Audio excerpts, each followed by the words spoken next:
G'day guys, Tom here. Today's podcast is something really, really different. We've never done it before. I sat down with JP one-on-one and asked him a bunch of questions so that you can get to know the bloke a little bit better. Now, if you've been part of our community or interacted with us previously, you've probably already spoken to JP. Now, it would have been over one of three things.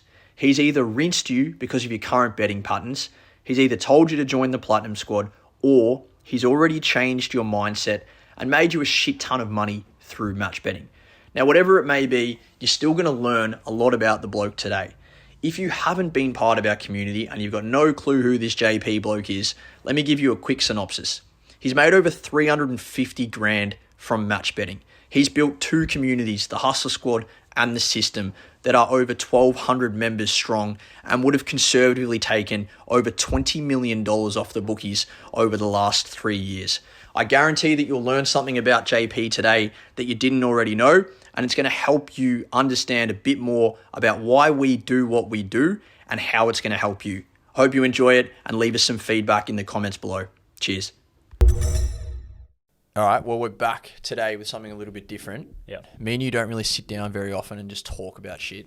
And I feel like a lot of people don't really know who you are or kind of where Hussla started, where it's got to, and why it's all possible. So I thought today we sit down and just learn a little bit about JP and Hussla. I think it'd be great for the members, but also maybe people that have no fucking idea, looking to start a business, anything like that, might get something out of it. So it's something a bit different, but basically I'm going to interview you. So I want to start off with this. In the last week of December, 100 new subscribers, 60 new Platinum Squad members. If you think back to when you first decided to start all of this with Curabell, did you ever see it getting there, having a week like that? If I'm honest, I didn't even think that far ahead. Like, it wasn't I'd never done anything like that before, so I didn't know. Like, the original aim of, you probably got this as a question, but the original aim of, like, creating Hussla Squad was to teach match betting to people in the USA. And then after 2 months of making content... Was that Kiro or you? Kiro mainly. Yeah. 2 months of making content in my house during the start of COVID, I discovered that there was a massive hole in the Australian market that I wanted to focus on before even considering USA. And then all of a sudden, within 2 months, I'd built a Platinum Squad course, and then we had Hussla Squad essentially. But in terms of thinking that far ahead, how many members and stuff, we didn't think like that. We do have this Google Excel file, which, looking back on it, we had these like expectation of number of members after certain periods of time. Do you remember what they were? Yeah, they're wrong though, because what happened on those things, and you can probably talk about that graph maybe later if you're going to mention it. Essentially, like, we're expecting things to like double and like keep doubling, and like that's not how business works. Well, that's not how the world works. Exactly. So like we had things like after 1 month we would have 20 platinum members. After 2 months we would have 50. Then after 6 months we would have 300. Like shit like that, which was just like not realistic. But that's what was on the thing.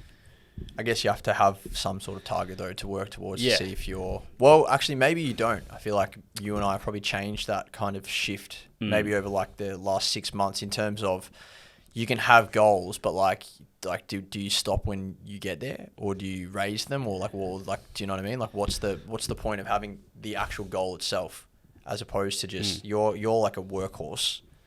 Like, you like to just get shit done, and then when shit gets done, you just get other shit done. Wow. Were you always like that?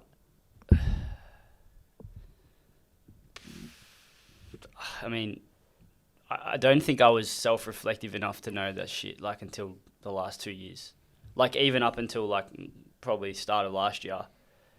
I'm someone who's kind of always been on my phone a lot, like, through my 20s, and then not realising that, for example, that can have a negative impact on other shit in my life. Whereas now I'm like, I'm very quick to like identify inefficiencies, efficiencies, what I'm really good at, what holds me back, shit that like I need to delete or stuff. Like, for example, I've just bought a Nokia because I want to stay off my smartphone through the day because it distracts me. And now I've worked out that doing that has massively improved my efficiency at work. using work time as just work time and then off, and then spending time with Laura or whatever, separating that. So workhorse, constantly want to get better, kind of that stuff. I mean, when you start this stuff, you're like, oh, great, we've made like X dollars. That's what it was now when you started. Now I want to make way more. Yeah. And it's like, but then you have to be careful. And Jackson, my best mate's been huge for this. He's like, you got to be careful of your goals, because if your goals are like never ending, then you'll never essentially be satisfied. But at the same time, there's people out there that are like, oh, I just want to like make fucking 10 million and retire and go live in the fucking Caribbean. And it's they like, won't be in satisfied what either. world is that actually what you want to do? Like, it's all good in theory, but like for me personally, I wouldn't, like, yeah, cool, you can switch off for a month or two, but like, I want to do things. Yeah. My brain needs to keep doing things. I want to actually learn new things. I want to get better at something. So me switching off, retiring is like, that's not actually what I would like to do. Yeah, we'll come back to that topic like a little bit later.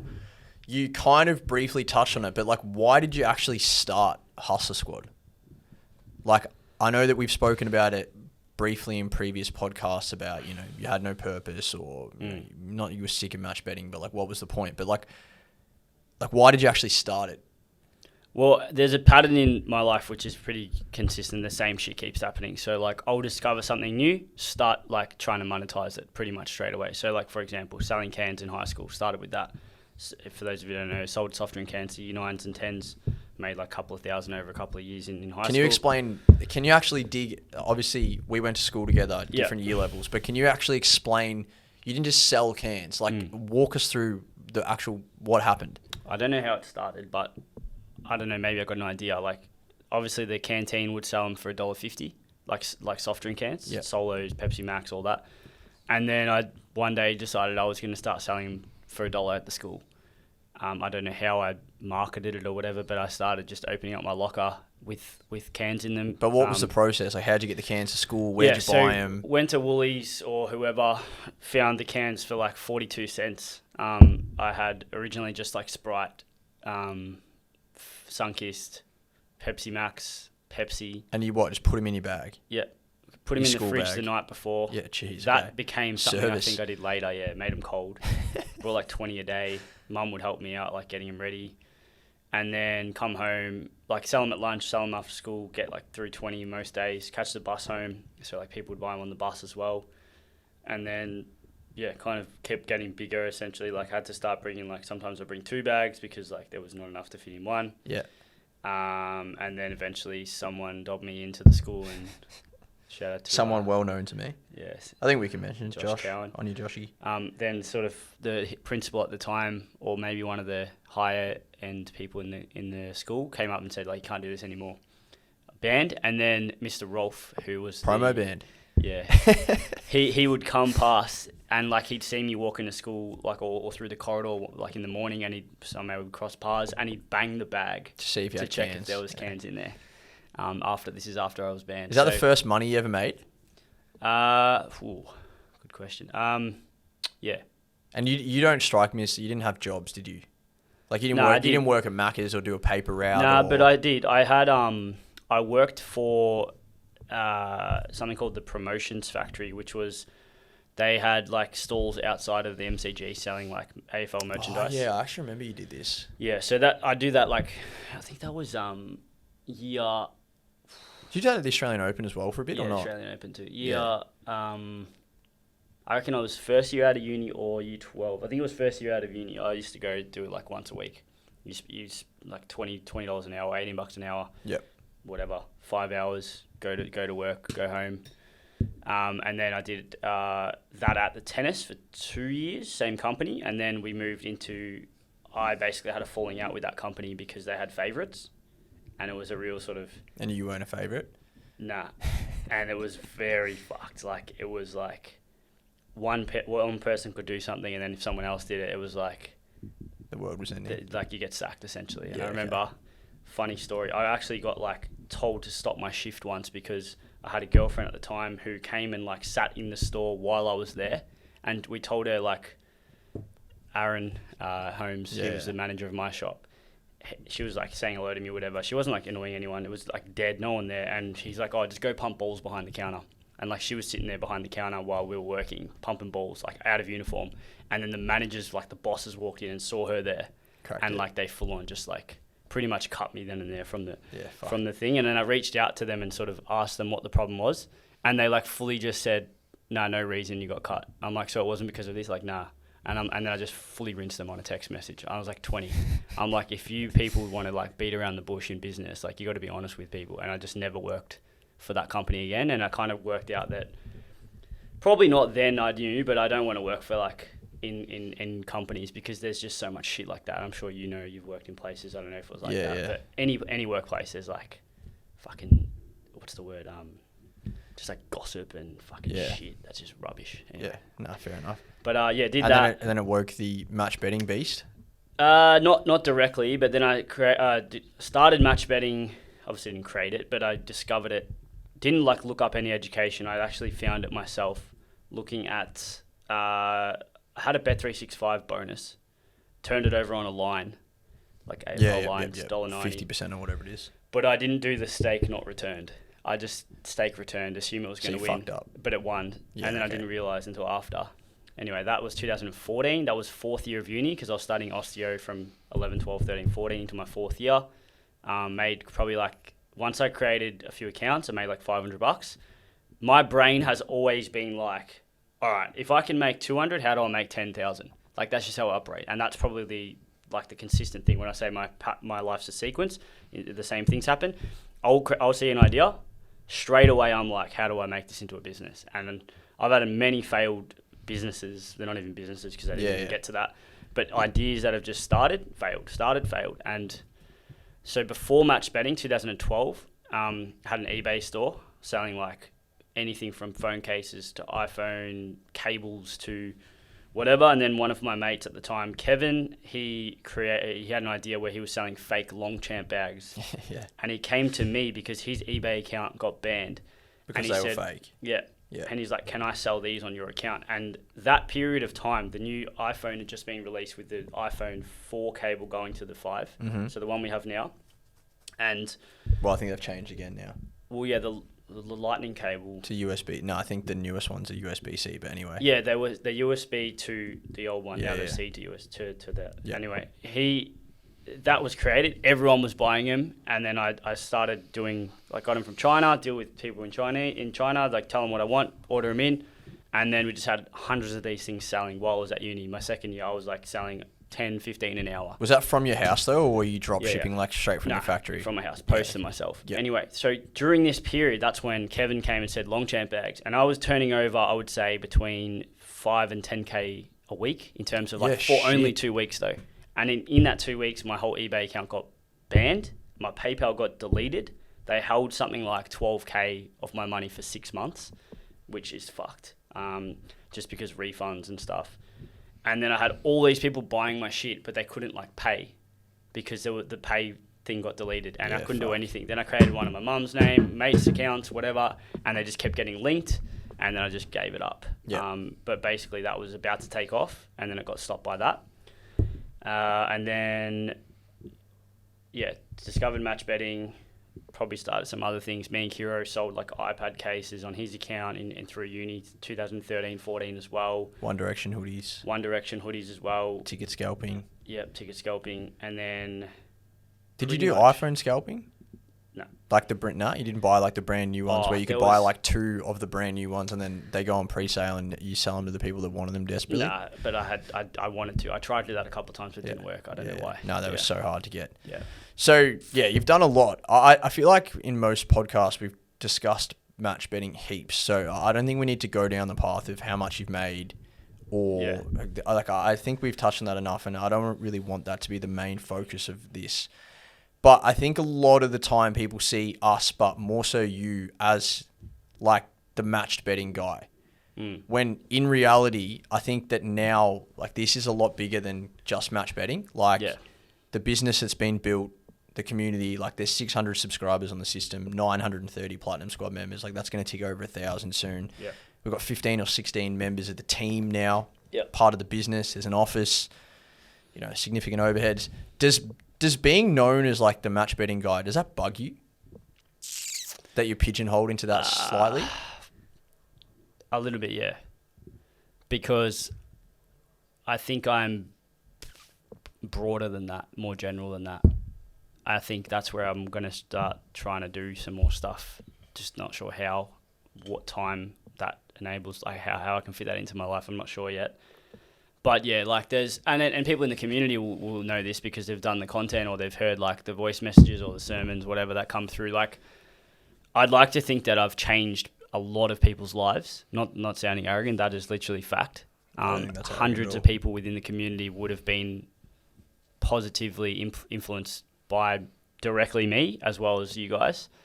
But especially early on, like a lot of the most successful members have been like a byproduct of like personally mentoring. And even this is happening in probably osteo as well.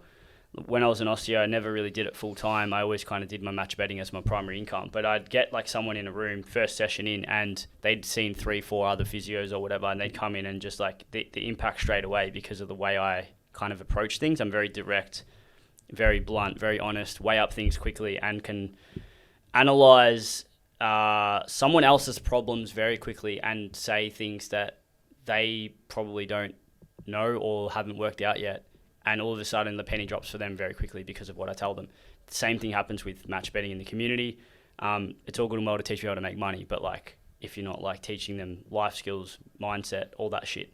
So that's the area, I guess you can call it mentoring. I'm like very good at one-on-one tailored advice and very quickly identifying like, hey, I can speak to you and within 30 seconds I can know like your traits, you're like, we're all doing this now because we've spoken to heaps of people, but from day one, that's what I was strength at. And that's where match betting probably, you don't assume like that would be happening in a match betting education course or whatever.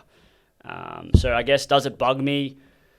Yes, but at the same time, like time will tell. Like I'll make that, I'll work on that and make this more of a... I had written down here, you kind of already touched on it, but I had written down here that a lot of the most successful members in the community right now, if you get them on a podcast or if you ask them how they started, what happened, they almost always mention either speaking to you or getting rinsed by you at some point along the journey. Now, rinsing is subjective. Like, it's never like you're a piece of shit. It's more so like, you know, you're holding yourself back, wake up, do this. But like, do you enjoy coaching people and challenging like people, especially members of the community, to be better? This was why I was able to be good at osteo, even though I probably didn't like it. And I didn't know that I needed to do something else until the COVID time came. And it kind of like, I couldn't practice for 2 weeks and I stopped osteo. And then all of a sudden I realized that act of doing osteo was like the anxiety in my life that I was like unaware of. And I was like stressed out every time I have a patient. I'd like cancel heaps of them or I'd delay them. But why? Like what actually I'm still was not yet, causing that? Yeah, I'm still not able to identify whether it's flat out. I don't like being governed by a specific time, I think. I think that was the problem. It sounds really stupid, but like if you told me we've got an appointment and I've got to call you at 6 o'clock and there's an expectation that I'm going to make you better in that, it's kind of like I hate that because at like 5:30... This is like, it sounds dumb because you can just be organised and be ready for 6, but I don't like that set in stone sort of idea. And then once that was taken away, it just freed up all this like stress that was in my head when I didn't know. And then all of a sudden, match betting Hussla was created. You definitely aren't a normal operator. Like you are someone that's like, oh, JP, we're making this video. Or I might do like the audio of it and then you'd be like, yeah, I'll do it. And then like I'll wake up in the morning and I'll have text from you at like 2, 3 a.m. and you're doing it then or whatever. Like you definitely don't adhere to the norm in terms of like the way that you operate. Not that that matters, but you also don't, like a lot of people don't know, you almost never drink. Yeah. Haven't sipped soft drink in 15 years. I find that fascinating as someone that would drink a Pepsi Max or a Solo Zero probably once a day. You haven't done that in 15 years? Since year 9 Lent or year 10 Lent. School. And you just like... I mean...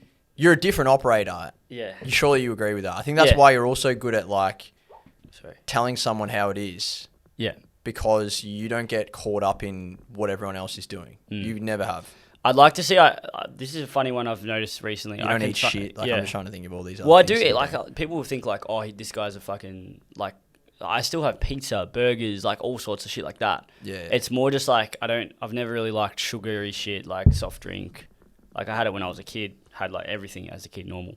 and then I kind of gave it up. And now it's like I would comfortably have soft drink now, no problem. But now it's more of Surely a not.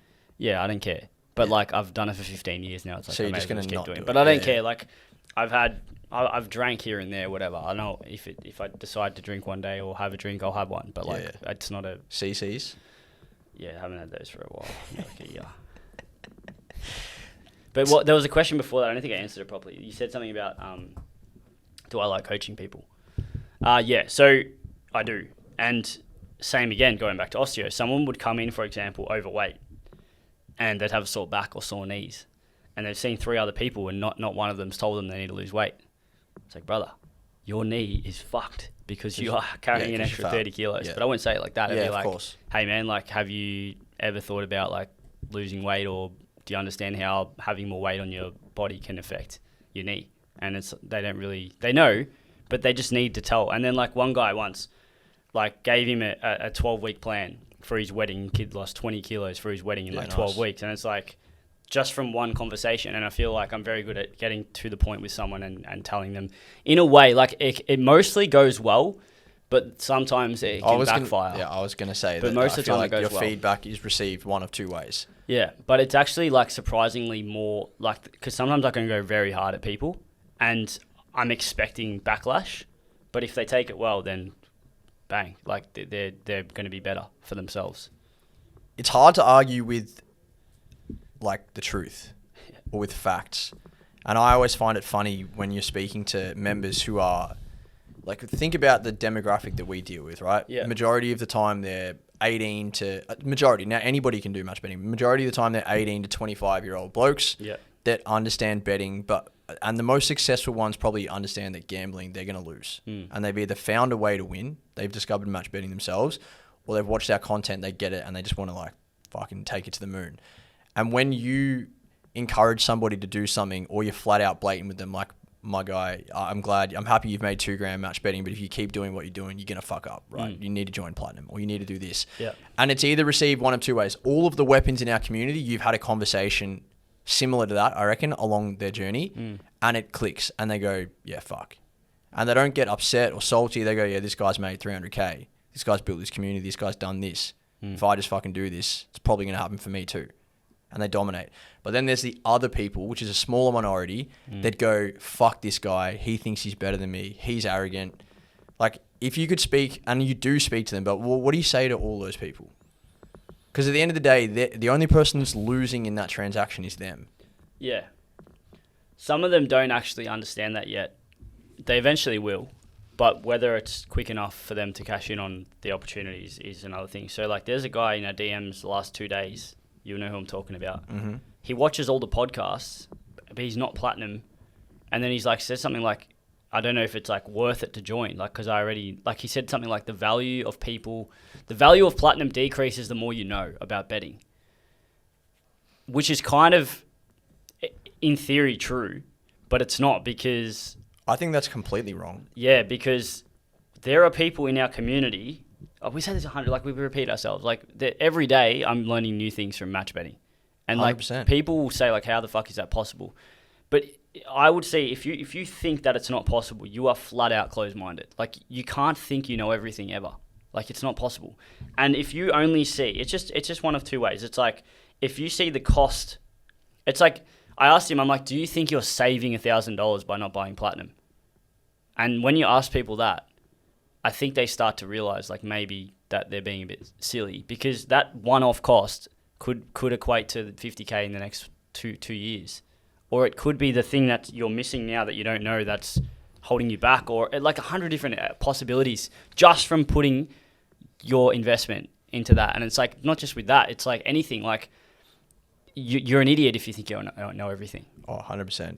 When you were saying, like, some people that think they know more, that it's not worth it for them in Platinum, I would actually argue that it's more valuable for them. If you have a setup that's working for you, I think this is with anything, but if you have a setup that's working for you, and say you are making, 20 grand a year from match betting, if you improve that by 10%, like you're making another 2 grand, right? Whereas if you make $500 a year from match betting and you improve 100% from joining Platinum, you're only making an extra 500. So the better you get at something, you only have to improve by small percentages to significant Correct. more gains. Yeah. And that's why I think as well, like when we have some weapons that have made like 150K and they say, saw all your content, yeah, bro, I'm just going to pay $900 because if I can learn one thing or if there's someone else in here doing something different Because than me.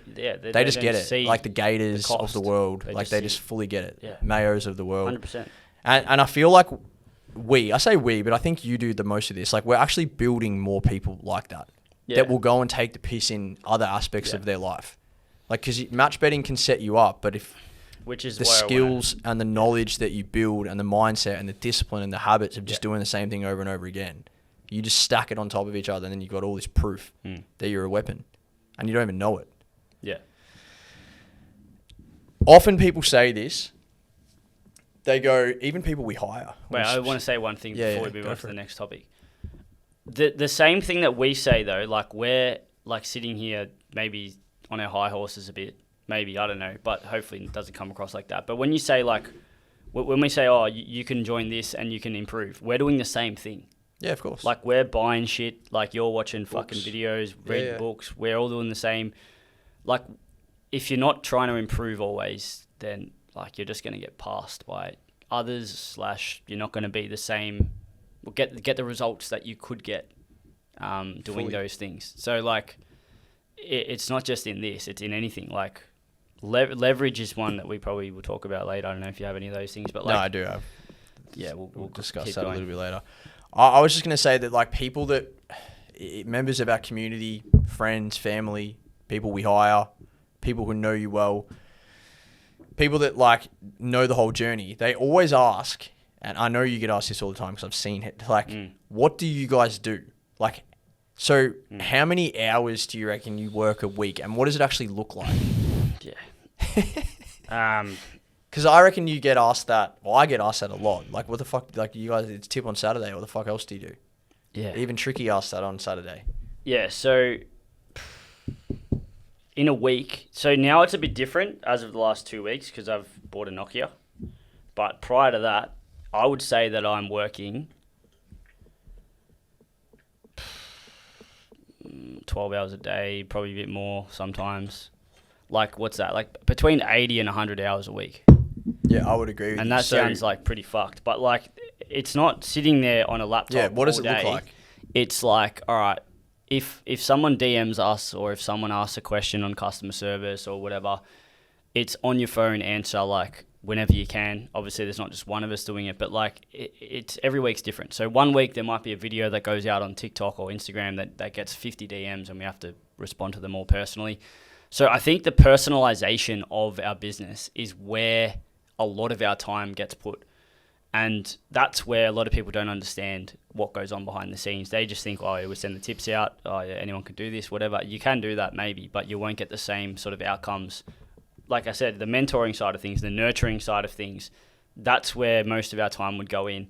Then there's the editing process. Then there's working with like our editors overseas or someone posting something or talking to the customer service coaches, telling them how to do things differently, telling them or them telling us, hey, there's an opportunity here to talk to someone. I can't do this conversation. I want you to come in. Like, there's shit happening all over the place. It's talking to Discord. Everywhere. It's like there's a lot of stuff. Yeah. Managing Lenny with the sports system, managing sort of new mentorship program people, like making sure everything's going well with everything that sort of goes in the business. And it's not just me, it's everyone. Responding to emails. But like, what does it look like? It's definitely like chaotic, I would say. There's no structure.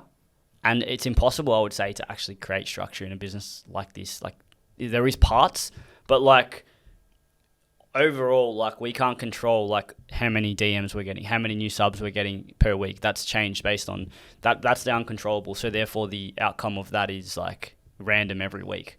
Yeah, cool. You can control who does what. You can control times you do things, but it's still a bit like all over the place. Yeah, so I think we're getting better at that though. Yeah, and being more self-aware of like what works, what our time is getting invested into, what is most valuable to us, what's most influential to the business. E.g., like if I'm spending 40 hours a week editing a vlog from the weekend, like that's what's happened a lot of last year, like for all the like the vlogs and like the podcasts and stuff. Not so much podcasts, but more so vlogs. Probably before the last 4, I would do every vlog. And like that would take me out of the business for like a week. Doesn't move the business forward. And you guys just get hammered, and we don't get the same results as when I'm doing other things. So like identifying that's like self-reflection. That's like identifying that, hey, that's inefficient. JP's a waste of fucking time doing vlogs. And then it's like, bro, you're not doing vlogs anymore. Fuck. If you do another fuck off. Like don't come in or whatever. And like holding me accountable to that as well. So like, yeah, I mean, it's just a never-ending sort of. There's always something to do in the business, and yeah, I don't know if that's. So that's a good answer. So that's like 70 to 80 hours a week. I would say that that's pretty fair. Yeah. I'd say Laura might say that you work even more, at least maybe not the last 2 weeks. What do you do when you're not working? Yeah, so probably last year especially, and the year before, I've gone off the boil when it comes to my training, which I'm annoyed at. I don't regret it, but like training for what? Like what? Like what does that mean? Yeah, okay. So like I've always been someone who looks after myself, like health wise, try and stay fit. But then the last 3 years, I feel like I've gone backwards in that sense. What are some of the for perspective? What are some of the numbers that you were putting up when you were super fit? Like I know that I used to run with you back in the day when I was fit. Yeah. Like what were you used to hammer out 1Kers in what? Yeah, I do 1K repeats in like 3:15. Yeah. But like. Yeah, I mean, people that are running would know that that's like decent. 3:15 per K. So like, I was pretty fit, but this is when I was like 20, 21, maybe even a bit older, 23, 24. I still play footy. You did triathlons and shit? Yeah, I did tries for 2 years, and then I went back to footy, kind of missed the competitive element. So I still play footy, but then it's hard to go to the gym during footy season to like the level I would now. But in terms of what a week or outside of work, gym, running, training, whatever, spending time with Laura, do a lot of like escape rooms, watch Netflix, watch movies. Probably want to do a little bit bowling. More. Yeah, I haven't been bowling for about 2 years. I reckon not many people would know that. You love bowling. Yeah, because this is, again, like there's a trend. Like if I create something new, start a new habit, I have to like clock it or like be really good at it. So me and Jackson started bowling like 2018, 2019. And then next minute we're like not doing straight bowling anymore. We're doing like spin bowling. We're going to the learning how the balls work, learning how the track works, or the grease, like you know what lane you're in, you know how it moves.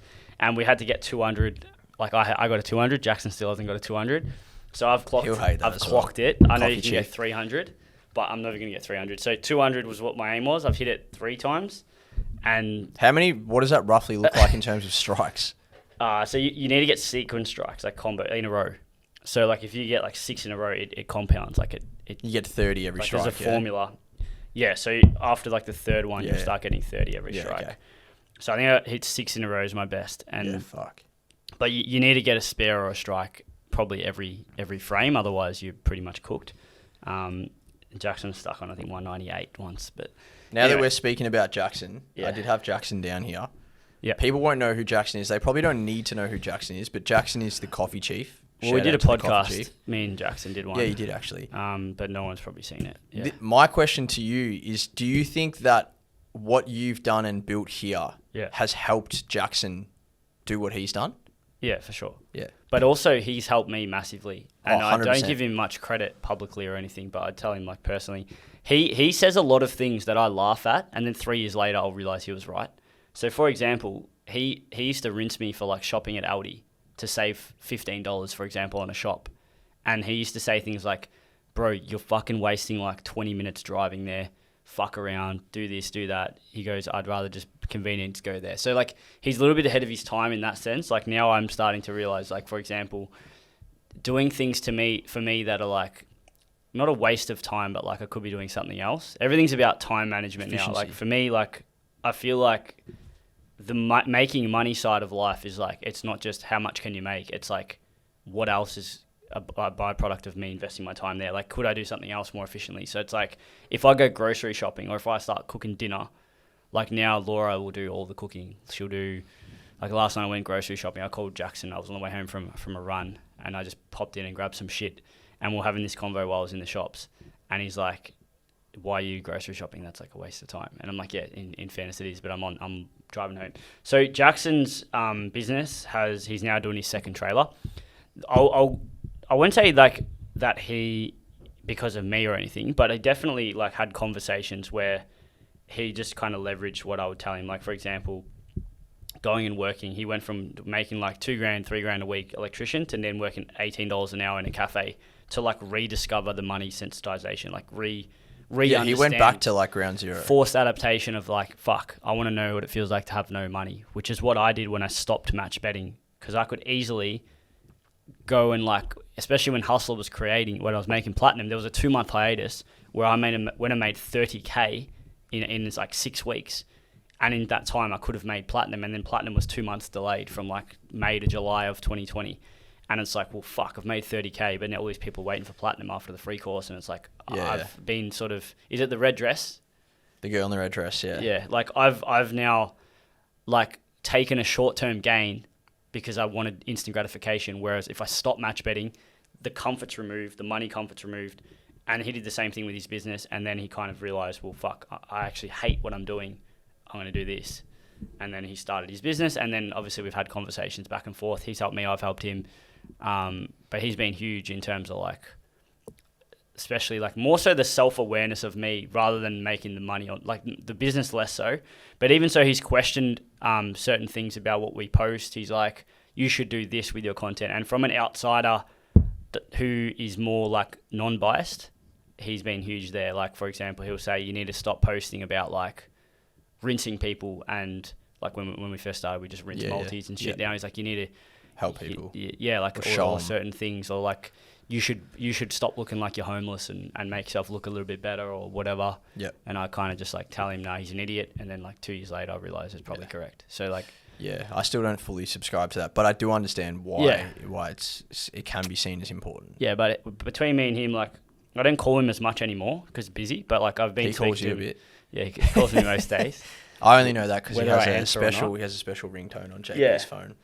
But no, we've been. He's opening up his second trailer. I was actually going to go into like invest with him, but I didn't end up doing that. But I think he's smart enough now to like see what he's done, and now he's gonna. He's grown and done heaps of. Like you can see that he's turning into like a weapon. Yeah, he's like he kind of already is one, but. And like he said to me yesterday, I'm like, oh, what are you trying to achieve by making this second trailer? He's like, I want to build an empire. Yeah. And like 2 years ago, he was rinsing me. Build an empire. That's elite. He would never have said that. Nah, 2 years ago, he would said to me like, what's your goal? Like, what's your end goal? Like he always asked me, what is my end goal with this whole thing? And I always used to tell him like, I'm not sure. And then I kind of finally worked it out. And this has probably changed now, but at the time I said something like, I want to get to the point where the bookies are pretty much like ended because of us. Yeah. Now a lot of people hate that because then it's an end of their money people income. In that community will go, oh no, what the fuck? And that was their goal then. But originally it was like kind of fueled on like, I would say really early on, like proving people wrong. But that's shit. Like if you got goals of proving people wrong or you're trying to bring someone else down, your goals need to change quick. Otherwise, whatever you're doing is going to be fucked pretty quickly. I couldn't do this without mentioning. Can you put the aircon on? Sorry. Yeah. Sorry. What were you going to mention? I was going to say that I couldn't go through this without mentioning a Hormozy quote. Yeah. And now's a good time for it because I think that I reckon you're at the third part of this quote, and it goes like this. He says, if you can wait 90 days for a result, you can win. If you can wait a year, you can win big. If you can wait a decade, you can be the best. And if you can wait a lifetime, then you can change the world. Now, I don't know if your goal is to change the world, but I would say that, you've got to the third part of that. I'd say you've almost been in this game a decade now. Yeah. And I don't think it's hard to argue that what we have here is the best in the match betting space. Would you agree? Yeah. So but not because of the match betting, because of the whole thing. Yeah, of course. Yeah. I'm just saying that the operation in itself has gone from, you waited 90 days, whatever, people bought into the free course, you waited a year, you started selling platinums, but the decade started when you started match betting. Yeah. Or even when you started selling cans. Yeah. And now it's like, well, and you touched on it, like you like changing the way people think or the way people act, and you have helped, like you've changed people's lives. So who knows where the next step is. This is a bit more about, actually, let's go to, you touched on leverage before. What does leverage mean? Oh, it means a lot of things, but not in the definition sense. Like, nah. So how do you explain, like when you say, because I've heard you say you speak to people and you say like, just leverage what we've built, leverage platinum. What does that mean? So, all right, you can learn match betting, and you can go and do it and work it out yourself, which is what we did, or what I did. I didn't leverage anything. I just worked it out and then kind of leverage things later. But you can learn it yourself. You can make mistakes yourself. You can do everything yourself. But essentially that's going to take more time, more energy, and cost you more. And whether you know that or not, I'm not sure. But there is no way where you can learn something faster your way when it's made for you our way. Another quote here from Hamosi. We pay for every lesson with either time or money. Yeah. And we use the currency that we value least. Correct. So if you value time yeah. less than you value your money, then you will spend all of your time trying to learn something that you could just buy to learn. Yeah. And if you told me this 6 years ago, I would be no idea what this even means. I wouldn't know how to explain this. I would just be like, find the cheapest thing. If I can do it myself, I wouldn't buy it. Whereas now I'm like, which is how most people would think. Yeah. And it's like, now I'm like, well, hang on. If I can achieve something a year faster, then bro, I'm a year ahead of where I could be doing it myself. I don't look at it as, but it's going to cost me $2,000 or $5,000 to do that. So leverage can be that. So you're leveraging knowledge, experience, time, all that shit. Going back, actually, Hussla, when we started, we had the first ever video we made, and Jackson, again, is the reason that this happened, the why, what, how, which is no longer in our content. Mm-hmm. But if you look at the why, what, how of Hussla when it first started, the why was financial freedom. Mm-hmm. The what was knowledge, education, experience. And then the how was tutorials, walkthroughs, videos. That has now changed, but it's still there because financial freedom's there.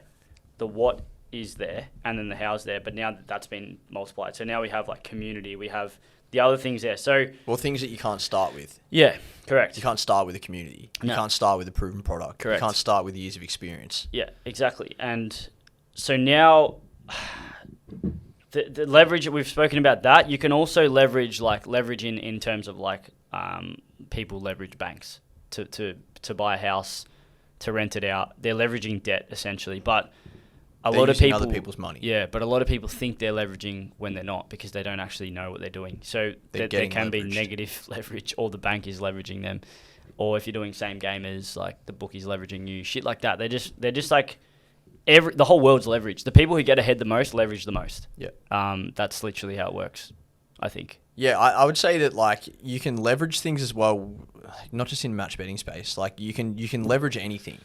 So the easiest example of leverage is if you buy a book, for example, and if that book teaches you a skill, say you spent $20 on the book, and the book teaches you 2 skills that allow you to make more than $20 or allow you to do something that you were already doing significantly more efficiently, you have leveraged that book. Correct. So in like the match betting space, if you leverage the community or you leverage platinum, all it is simply saying is, could I, as a match bettor, make $50,000 in the next 12 months?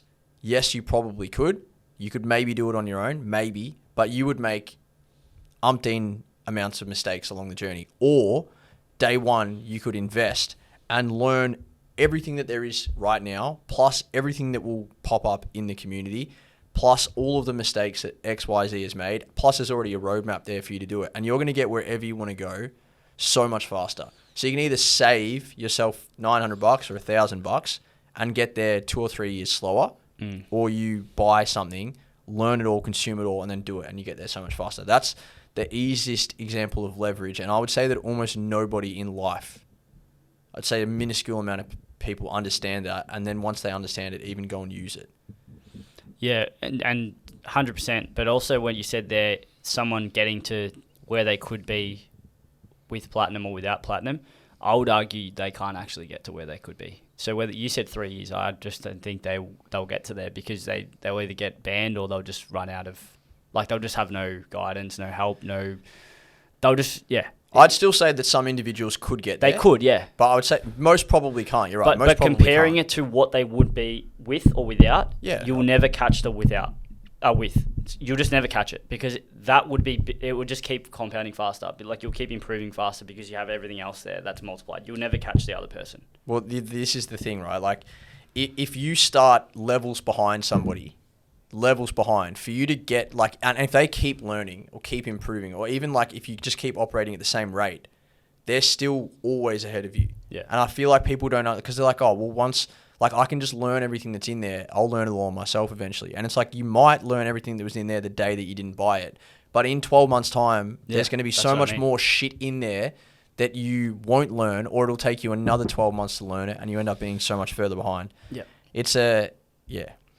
I feel like if more people grasped that kind of concept, they would move themselves along in their life way faster. Yeah, 100%. Like way faster. Yeah, but it's also like not being scared to spend money. Like the thing is as well, people like should be encouraged more to like invest in knowledge, experience, not just like our platinum score. No, fucking buy other shit. Like, yeah.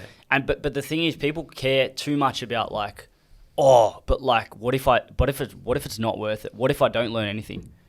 Even if you didn't learn anything, which is not going to happen but ever. You still did learn something. You're still correct. And even if you listened to it all, or you read a book or whatever, and you didn't learn much, you still learnt that you knew a lot, if that makes sense. Yeah. So like I could tell you something and you might know every step of the journey, but maybe you didn't know that was the best way to do it, or maybe you didn't know that something... It's just... there's no way, in my opinion, that you can't learn more of anything. Like, if it's the dumbest piece of thing ever, you'll still learn something from it. You can also leverage shit for free. Correct. Like, you could go speak to your grandparents or your parents, and they're not going to be right about everything, but, like, if they provide a perspective or something that's genuinely happened to them, like, that's not true or false. Like, that's just a fact. Yeah. So your mum goes, how do I think... Your mum tells you when you're 10, if you eat all your vegetables, if you eat healthy, you'll live a more fruitful, longer life. Like that's a proven fact. But you go, fuck you, mum. Like I can eat whatever I want. Like I'm not going to listen to you. That's leverage. Like you go and sit down with your. I'm just going to keep talking about Hermosi. Hermosi talks about when he sat down with his granddad, and he like asked his granddad like all these things, like what do you regret in life? What do you wish you did different? All these things. And he's like, when I sat down and left that conversation, I felt like 20 years wiser. Yeah. Because you had all these things that this person had already experienced. It's like, cool, now I can just leverage how he felt or what he didn't do, and I'm going to do it or not do it. This is something that I personally think I'm really good at, is like I will hear something from someone or watch something, and then I can like multiply that better into my life or help others. So like, I don't have a hard example, but like, for example, I read Sabri's book, Sell Like Crazy or whatever it is. Within like 2 days, I've already like made myself, I'd say 50% more efficient at like doing certain things in the business. How much did that book cost? 99 cents. Yeah, okay. I bought the hardcover. I think it was like $20. But the point is that's leverage. That's leverage. Yeah, and like coming into the business now, like I've only read 50 pages, by the way. I haven't finished a book, which is something I do quite often. I don't finish things. But like within a week, I was telling you these things, and I felt like I was speaking Chinese to you because you just didn't understand what I was saying. Well, you were. Yeah. But then 2 weeks later, you read it, and you're like, fuck. Like, what the fuck are we doing? I felt like we were shit. But that's the thing. Like, now I feel like, especially with that concept, I've got now someone who speaks my language. And a lot of the time, I sometimes feel like I'm in my own world when it comes to, like, seeing things. So, like, I will see things... I've spoken about this with Kira. I call myself a delusional optimist. Like, I'll say something dumb. Like, not dumb, but, like, unrealistic as it seems at the time. But then it happens. But I already knew it was going to happen because I was going to make it happen. And to someone else, they hear that and think, oh, you're just a fucking idiot. You're an arrogant person, whatever. You're never going to achieve that. And then just like 6 months later, it happens. And it's like, well, I already saw that happening because I could see. It's kind of like I was talking to Lenny before about chess. He's like, oh, I played my cousin. He saw a mate in 9 moves. Like 9 moves he saw ahead. It's kind of like how I see certain things, especially in match betting and this area of industry or whatever it is.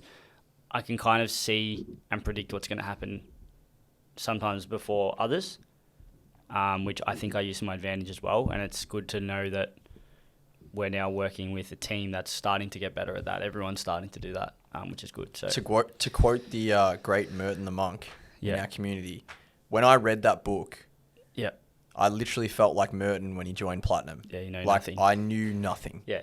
100%. Like, genuinely, I was sitting there, like, and the first, like, chapter of the book is, like, explaining, it's like, I'm going to sit down and explain exactly what you're doing right now and how you feel and why it sucks. And I read all of it and I was like, fuck me. That's literally us. Yeah. Like, we're doing all these things. We're making all these mistakes. We're making our life so much harder than it needs to be. Yeah.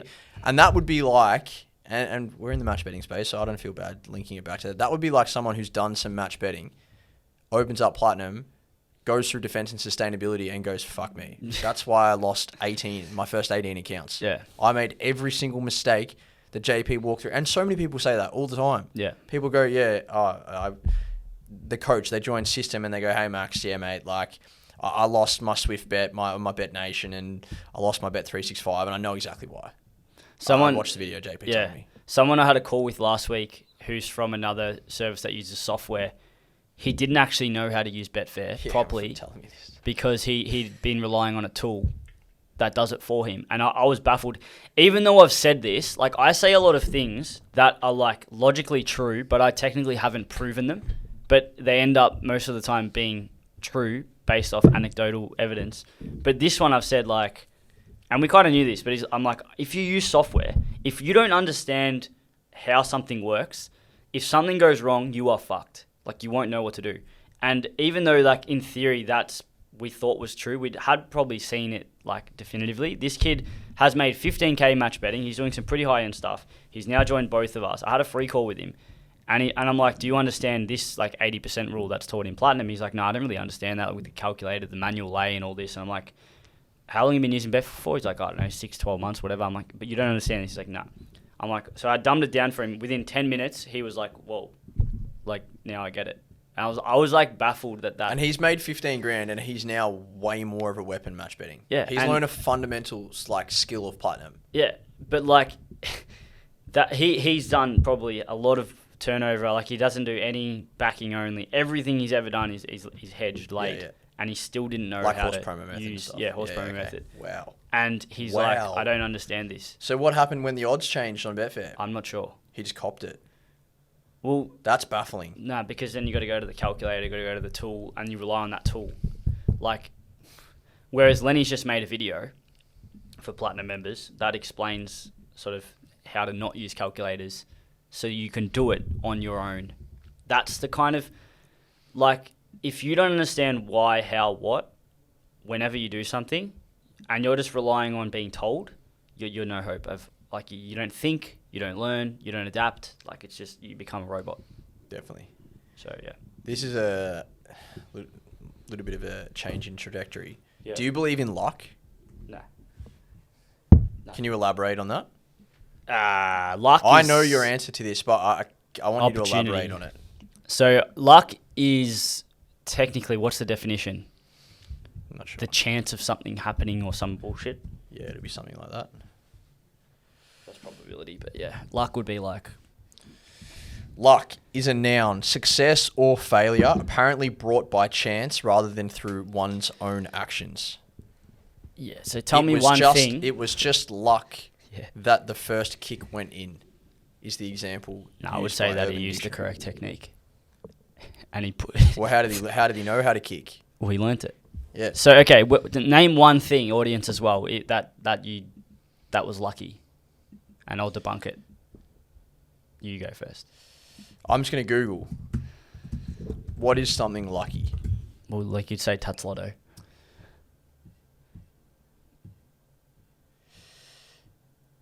Yeah, no, like they're talking about like picking up a coin off the street, but finding cash. If you didn't have an open mind to look for it, you wouldn't have seen it. So your thought process is that anything that happens to you is your own fault. Yeah. What about bad luck? That's fate. Interesting. But then, so there's no such thing as good luck. But what's bad? What's bad luck? What's bad? Well, we're talking about you, so I'm going to use something that happened in your life, and you've shared this previously. Your old man got sick and passed away, And I'd say that's bad luck. Yeah. Like, that's stiff. But it's... You have no control over that. But I could argue that that's now positively affected the family. That's true. So, like, it may seem like the end of the world. Like, he passed away, he had one of the shittest diseases ever, MND. He died 2.5 years, lost his speech, couldn't walk, all that shit. That was terrible. But, like, during that time, I made fucking Hussla. So, like, what? I could have sat there sulking and crying and shit, and instead I decided, well, hang on, this is someone's life who ended at 55. Yeah, so I'm going to start doing something with mine. Yeah. And just the way I live my life now has been affected by that. So, like, I'll go and travel. If I wanted to go to fucking holiday tomorrow, I'll just go. No, you wouldn't. Well, I've got a business. I've got to fucking talk to you people. But no, that's a fair way of looking at it. So, like, if something good happens, yeah, you've put yourself in a position for that to happen to you. And if something bad happens, it's only bad if you perceive it to be bad. Well, obviously, it's that you can say, like, if someone gets hit by a car, dies, if I die after this, getting in a car, like, post this, I got unlucky maybe. But maybe I was going to die anyway. But the point is, like, it's just, that's what happened. Like, deal with it. Like, it sounds really morbid and, like, brutal to say that. It's fully true. Just, like... How you feel doesn't matter. Correct. What song is it? There's a song, I think... don't ask me what song it is. I heard it yesterday. It says, like, time dilutes emotions, which can be taken, like, very, very different ways. Like, for example, you could use a system. How you feel after 5 tips of -5 in a row. Yeah. Doesn't matter. In 12 months, you ain't going to feel about those tips. And the same goes when, like, for example, they say the best thing to, like, get over a death or something is, like, time. Time heals most things, which dilutes emotions. Time dilutes emotions. The more you zoom out, the less, like, influence that has on the short term. So if something happens, yeah, great, you can feel shit, but, like, at the end of the day, unless you are no longer here in 6 months, you're going to get over it, and you're going to go one of two ways. You're going to cry about it, or you're going to get better over it. So it's like... Because if you don't get over it, like, then what? Well, then you're fucking going to be sulking for another 2 years. Because that's what I mean. So Longer. then what? Like, you know... Yeah. You could easily be like, you know, my dad died, life sucks. But it's like, but then what? You got to keep going. Like, and that's why... you didn't rinse me, but on Saturday I was probably like a little bit direct to a member in the community that was talking about you know, tough day after 5 races. And like he was trying to say the right thing and I obviously misinterpreted it. Yeah. And he said like, you know, good day for between the years or whatever it was. I interpreted that as like, it's a good day to focus on your mindset or like get your mindset stronger. And I more interpreted it as like, it's been 6 races, like this is what's a day kind of thing. Yeah. But like how you said it before, like how you feel, it doesn't matter. No. Because if you feel good, if you feel bad, if you can't be fucked, if you're lethargic, if you feel energetic, doesn't matter. If you, and let's just use a system for example, if you follow for 12 months, you'll make 320 units of profit. Doesn't matter how you feel. Yeah. So like how you feel on one Saturday when we have a fill up, or how you feel when we lose 10 units on a day, it actually doesn't matter. No. And once you understand that it doesn't matter, you're just like, fuck, just get the reps in. Just keep doing it. And if I keep doing it, I'm going to make this money. But this is why I like losing days, is because you actually fast track. Yeah, well, I get that now. Quicker. I used to hate having a losing day. Because I'd be like, fuck, people are going to jump off. But you're fast tracking them understanding it. Yeah. Understanding what you just said. But even though some of them won't, they'll just fuck off. Yeah, Other people are going to go from 20% understanding that to 60. They won't straight away, but in 3 months they'll be there. And then in 12 months, you'll be someone in the community who will never jump off because you just know it can't lose. Plus, anyone that was in there for November, or even not even November, the last 2 weeks of November where we met like -24 or whatever, worst ever 2-week period, they're still here now. That's good. And they're never they won't even care now. But this is the thing, like back then, they're bulletproof. That was bad luck. Yeah, true, brother. That's good. Yeah, bad luck. Hindsight, I just joined now. Fuck. Bro, that's the best thing that could have happened to you because genuinely now is though. You are fucking miles ahead. Yeah, I agree, and you can see it as well. I'd say heaps of those people that joined in that period bought platinum at the end of December because it was like, holy fuck, I fully get this now. Yeah, and I am going to be here in 12 months time, so why not learn everything? I fully agree. So yeah, maybe you are right about that. I don't have really anything else written down. But like you spoke about goals. If I sat down with you again in 12 months' time in this office, and I don't want to I don't like putting numbers on it, but like what actions will you have taken over the next 12 months to consider the next 12 months a success? For me or Don't everything? worry, I would say for you. So one goal I've got this year is to help build a business with my fiance. So she bakes. Bakery, yep. And she makes elite like cookies. I hate cookies, but They are elite. mate, No, they're fucking good. Everyone good eats them, sweets. thinks they're Yeah, fucking they're good elite. sweets. So I want to make a Come out of business the with office. that, Yep. with her. So as in like you want to get that up and running, or are you saying that you want it to be a full-blown profitable business by the end of the year? Both. Yeah, okay. Yeah. That's a non-business related goal in terms of. What about another Hustler. non-business related goal? Nothing to do with System Hustler. I think my fitness goals definitely need to be more of a priority compared to the last couple of years. So I don't know, like maybe commit to a program for like 12 months. A flag, or are you retired? Yeah, definitely you need to win a flag, senior premiership. Yep. Twos doesn't count for me anyway. But again, that's something that I don't want to control. I can't control. So like I can have a crack. I think that the flag, like the result, is probably the goal now. Like that's the only reason I'm still playing. But at the same time, I'm aware that like if I don't achieve that, like it's not because of me. Like there's a team. Whereas I feel like if this business doesn't grow or the other thing doesn't grow, or if I don't go to the gym, like that's my problem. Like I can do my best in a footy team, but like at the end of the day, a lot of other fucking things have to happen to start to align there. So, and only one team wins it every year. So that, in terms of another personal goal, that's enough. Oh, I was just going to, and then the last one was going to be like this business. But I don't think, like, I don't want to set like goals. I think it's more so like what if in 12 months time we're still operating at a super high capacity, like what does that look like for you only? For example, like you're not going to be editing vlogs. Nah.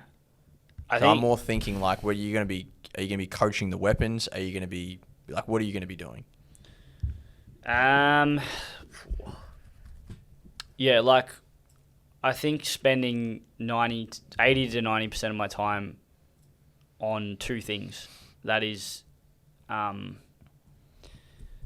either mentoring, like weapons, or filming content, making more general stuff that isn't match betting. But I don't know if that's part of this business. That I don't know. pushes people along the trajectory of their life. Correct. So life growth, not just match betting. Yep. Like everything, like being a better person, like not just as like a human, like getting better at everything. Yep. Well, I think you already do that in the community, and I think people that have done really well in here have been pushed, motivated, and inspired by you. So I have no doubt that if you do that in a broader sense, that other people will benefit from that. I enjoyed that. I think that was elite, and I'm sure that the people listening to this, whether they know you or not, will find that pretty fascinating. So that was enjoyable. Can we answer the question everyone asks, why don't I bet anymore? Oh yeah, we can. We don't want to do that one. I mean, we can finish up with that, but it doesn't matter. No, bad luck. I think that if you got to the end of this, you don't work it out, and you can't work out why JP doesn't spend any of his spare time betting, then maybe you need to listen to it again. But that's pretty fair. Surely, to be honest, no, it is. Yeah. So listen to it again if you can't work that So out, and if you should can, I ask you a question?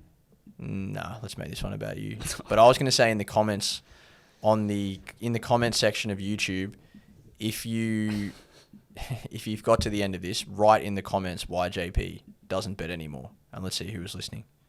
Thanks for listening. See you next time. See ya. Well done in getting to the end of the podcast. Hear me out for the next 45 seconds. On your screen, you're going to be seeing some highlights of some stuff that happens in my personal life. Travel, hobbies, etc., etc. And something that I haven't really done personally in the 4 years of running these companies with the boys is show everyone what happens behind the scenes in my personal life. And it's something I want to have a crack at doing in 2024. So give me a follow on the social media accounts. They're going to be all linked in the description of the YouTube. You can get me on Instagram, Twitter, Twitch, where I play chess, TikTok, and then eventually putting some stuff onto YouTube as well. If you have any questions about the podcast, make sure you leave them in the comments. Subscribe to the YouTube. And if you're someone who's yet to start match betting, go and do the free course. It's also linked in the description. See you next time.